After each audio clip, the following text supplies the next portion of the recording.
జై శ్రీరామ్. అందరికీ నమస్కారం. వెల్కమ్ టు న్యూస్ అఖండ. నేను మీ కస్తూరి శ్రీధర్. మిత్రులారా, సూడో సెక్యులర్లకు ఒక భారీ షాక్నిస్తా సుప్రీంకోర్టు దేవాలయాలపైన ఒక సంచలన తీర్పునైతే ఇచ్చింది. సరే, ఇంతకు ఆ తీర్పు ఏందనేది ఈ న్యూస్ ద్వారా చెప్పే ప్రయత్నం చేస్తా. న్యూస్ మాత్రం బాలే ఉంటుందట్టే, ఓకేనా? దేవాలయాలు మన దేశ సంస్కృతి సాంప్రదాయాలకు అలాగే మన దేశ ఆచార వ్యవహారాలకు ప్రతీకలు అన్నమాట. అసలు మన దేశంలోని మన దేవాలయాలే మనకు ఆత్మ లాంటివి అన్నమాట.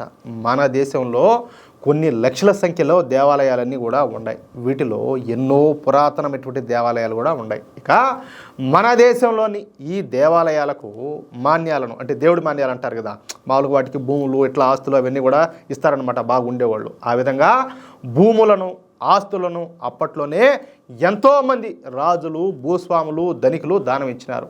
మన దేవాలయాల అభివృద్ధికి అలాగే దేవాలయాల యొక్క నిర్వహణకు అలాగే ధూపదీప నైవేద్యాలను నిర్వహించడం కోసం మన దేవాలయాలకు ఈ విధంగా కొన్ని ఆస్తులను అయితే అందించినారన్నమాట.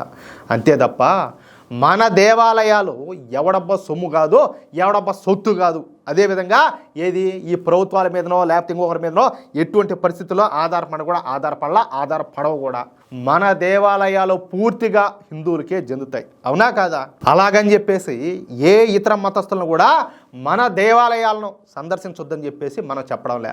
ఎవరైనా సరే మన దేవాలయాల ప్రతిష్టకు, వాటి పద్ధతులకు, మన నమ్మకాలకు, మన విలువలకు, మన పూజా విధానాలకు, మన మనోభావాలకు ఆటంకం కలిగించకుండా దేవాలయాలను సందర్శించి భగవంతుడి అనుగ్రహం అయితే పొందొచ్చు. మీరు కూడా చూస్తూ ఉంటారు, చాలామంది కాదు తిరుమల కూడా పోతూ ఉంటారు, అదేవిధంగా ఆ కాళహస్తికి పోతూ ఉంటారు. నేను చాలా చోట్ల చూసిన, తెలుసు కదా మీకు కూడా. ఇందుకోసం వాళ్ళు ఏ ఒక్క రూపాయి కూడా ఏ భక్తుడు కూడా చెల్లించాల్సిన అవసరం లే. ఏది మేము ఫలానా మతస్థలం కాబట్టి మాకు ప్రత్యేకంగా ఇదిగో ఈ రుసుము ఉండదని చెప్పేసి ఎక్కడా కూడా లేదు నాకు తెలిసి అయితే. తిరుమల తిరుపతి దేవస్థానం లాంటి గుప్పెడు దేవాలయాలు మాత్రమే కొన్ని ప్రత్యేక దర్శన టికెట్లను డబ్బుల కోసం అయితే విక్రయిస్తున్నారు. అక్కడ కూడా ఫ్రీ దర్శనాలు ఉన్నాయి, కానీ ఏంటంటే కొన్ని ప్రత్యేకమైనటువంటి దర్శనాలు కూడా ఉంటాయి. ఇదంతా కూడా ఎవరు ఏర్పాటు చేస్తారంటే ఈ దరిద్రపుట్టు ప్రభుత్వాలే ఏర్పాటు చేసినాయి. అంతే తప్ప మన దేవాలయాల్లో భగవంతుడిని దర్శించడానికి డబ్బులు ఇవ్వాల్సిన అవసరం లేదు, చెప్పాలంటే రాదు కూడా. కొన్ని మతాలలో ఉన్నట్టుగా మీరు ఖచ్చితంగా ఇదిగో గుడికి వస్తే దశం భాగాలు ఇవ్వాలా అన్నట్టు మన దేవాలయాలకు అలాంటి రూల్స్ అన్నీ కూడా ఏమి లేవు. మన దేవాలయాలకు వస్తే నువ్వు ఖచ్చితంగా హుండీలో కానుకలు వేయాలా, లేకపోతే హాతపల్లెంలో నువ్వు డబ్బులు వేయాలా అనేది ఇక్కడ కూడా లేదు. అది మన ఇష్టం. నువ్వు హుండీలో డబ్బులు వేస్తావా ఇవ్వా, లేకపోతే అయ్యవారికి హాతపల్లెంలో డబ్బులు వేస్తావా ఇవ్వా అనేది అది నీ ఇష్టం. నీకు మనసు కలిగితే, నీకు అవకాశం ఉంటే నువ్వు వేయచ్చు, ఇవ్వచ్చు, లేదంటే లేదు. అంతేకాకుండా విదేశాల నుంచి వచ్చేటటువంటి ముష్టితో మన దేవాలయాలను మనం నిర్వహించడంలే, అవునా కదా?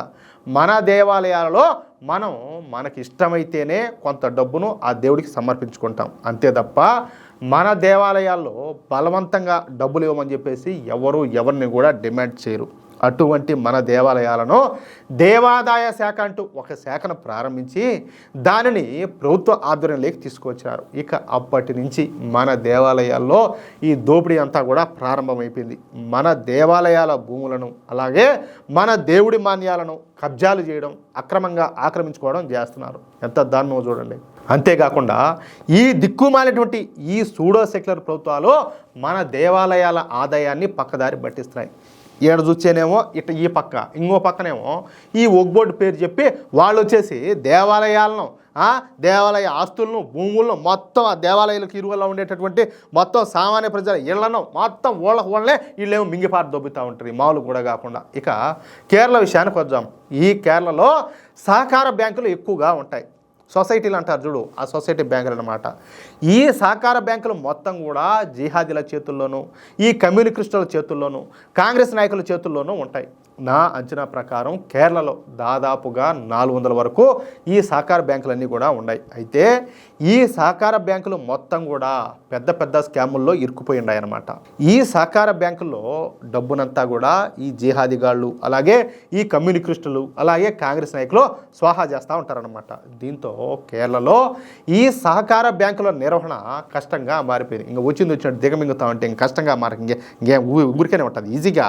అయితే కేరళలో ఇప్పుడు కమ్యూనిస్టు ప్రభుత్వం అయితే ఉండాలి, అది మీకు కూడా తెలుసు. దీంతో ఈ కమ్యూనిస్టుల చూపు ఇప్పుడు దేవాలయాల మీద వచ్చేటటువంటి ఆదాయం మీద పడింది. చూడండి, ఈ దేవాలయాల ఆదాయాన్ని సహకార బ్యాంకులకు తరలించాలని చెప్పేసి ఈ కమ్యూనిస్టు ప్రభుత్వం ఒక దిక్కుమాల పన్నాగా బనింది. ఇక్కడ ఖచ్చితంగా మనం ఒక విషయం గురించి మాట్లాడుకోవాలి. ఇప్పుడు మన దేశంలో చాలా దేవాలయాలు ఉన్నాయి, ఏది కేరళలో ఉన్నట్టే, అవునా కాదా? ప్రతి చోట కూడా బాగా హుండీ ఆదాయం వస్తూ ఉంటుంది. కానీ ఆ హుండీ ఆదాయంతో నిర్వహణ, అదేవిధంగా వచ్చేటటువంటి భక్తులకు ఏర్పాట్లు ఇవంతా కూడా ఒక రకంగా చెప్పాలంటే బాగానే చేస్తూ ఉంటారు. అంతెందుకు తిరుమల విషయాన్ని తీసుకుందాం. అక్కడ భక్తులకు ఏ స్థాయిలో ఉంటాయి ఏర్పాట్లు, వాళ్ళకు ఆహారం కావచ్చు, క్యూ లైన్లో పోయే వాళ్ళకు అల్పాహారం కావచ్చు, లేకపోతే నీళ్లు, పాలు, మజ్జిగ ఇటువంటి ఎన్నో కూడా అందిస్తూ ఉంటారు. అదేవిధంగా వాళ్ళకి నీడ కావచ్చు, షెల్టరు, అంటే వాళ్లకు భక్తులకు ఎటువంటి ఇబ్బందులు లేకుండా ఈ విధమైన ఏర్పాట్లన్నీ కూడా చేస్తూ ఉంటారు. కానీ కేరళలో మనం చూస్తూనే ఉన్నాం. అక్కడ శబరిమలకు పోయినటువంటి మన అయ్యప్ప భక్తులు ఎన్ని ఇబ్బందులు పడుతున్నారంటే మాటల్లో వర్ణించలేము. అంతెందుకు, పోయిన సంవత్సరం నేనే అయ్యప్పమాల ధరించి నేనే పోయినా శబరిమలకు పోతే ముందు రోజు సాయంత్రం 4:30 గంటలకు నేను క్యూ లేకపోతే ఏది మరుసటి రోజు 8:30 అయింది దర్శనం చేసుకోవడానికి. కనీసం తాగడానికి మంచినీళ్ళు లే, అర్థమవుతుందా? కనీసం కూర్చోవడానికి ఎక్కడ అవకాశం కూడా లేదు.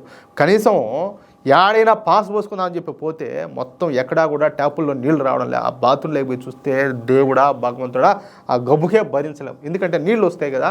అటువంటి ఏర్పాట్లు, కనీసం పాస్ పోద్దామంటే చుట్టూరా అంతా స్వాములు, కనీసం పోవడానికి ఎక్కడ అవకాశం ఉండదు. ఆ విధంగా మేము పడినటువంటి అగచాట్లు, బాధలు అవి వర్ణాతీతం. మనుషులు అనేవాళ్ళు, ప్రభుత్వాలు అనేవాళ్ళు ఇట్లా చేస్తారా? అట్లా చేస్తారా? ఆ పాపం యాడికి పోతుంది? అదంతా కూడా కొట్టుకోదు, అదంతా కూడా వెనకనే రాదు, అదంతా కూడా ఏంది దారుణం. దీంతో ఈ విషయాన్ని కనిపెట్టినటువంటి మన భారతీయ జనతా పార్టీ నాయకులు వెంటనే ఈ విషయం పైన సుప్రీంకోర్టుకు పోయినారు.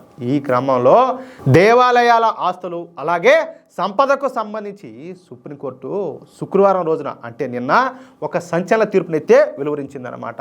ఆలయాల సంపద దేవుడికే చెందుతుందని, దాన్ని సహకార బ్యాంకుల మనుగడ కోసం ఎట్టి పరిస్థితుల్లో కూడా వినియోగించరాదని చెప్పేసి సర్వోన్నత న్యాయస్థానం స్పష్టం చేసింది.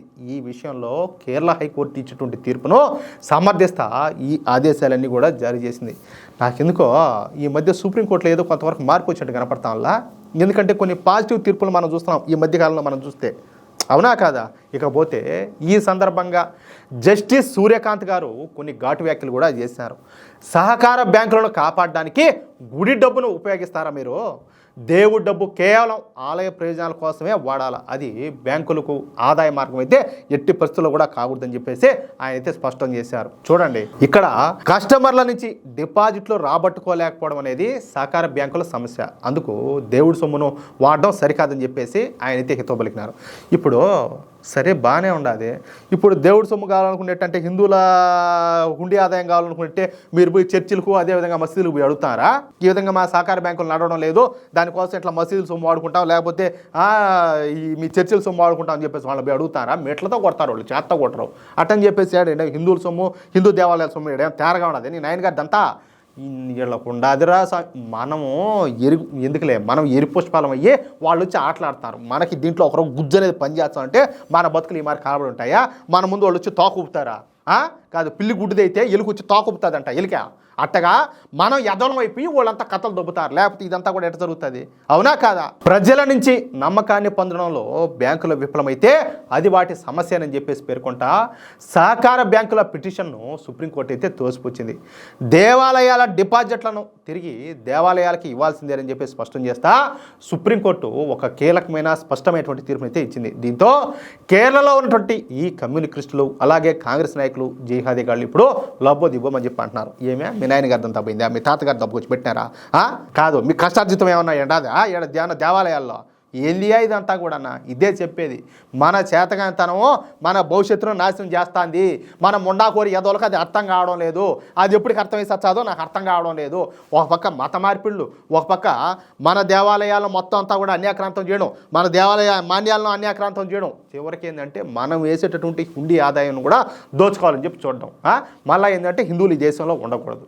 ఏంది ఇదంతా? ఇంకెప్పుడు మనకు బుద్ధి, సిగ్గు, లజ్జా వచ్చేది ఎప్పుడు వచ్చేదంటాలే. మిత్రులారా, ఈ న్యూస్ కనుక మీకు నచ్చినట్లయితే, అదేవిధంగా నా మాటలతో మీరు ఏకీభవిస్తే ఖచ్చితంగా ఈ న్యూస్ నలుగురికి షేర్ చేయండి. అలాగే ప్రతి ఒక్కరూ కూడా మీ యొక్క అమూల్యమైనటువంటి అభిప్రాయాలను కామెంట్ రూపంలో తెలియజేయండి. అలాగే ఇంతవరకు మీరు కనుక మన ఛానల్ని సబ్స్క్రైబ్ చేసుకున్నట్లయితే ప్రతి ఒక్కరు కూడా మన ఛానల్ని సబ్స్క్రైబ్ చేసుకోండి, సపోర్ట్ చేయండి ప్లీజ్. జై శ్రీరామ్, జై హింద్.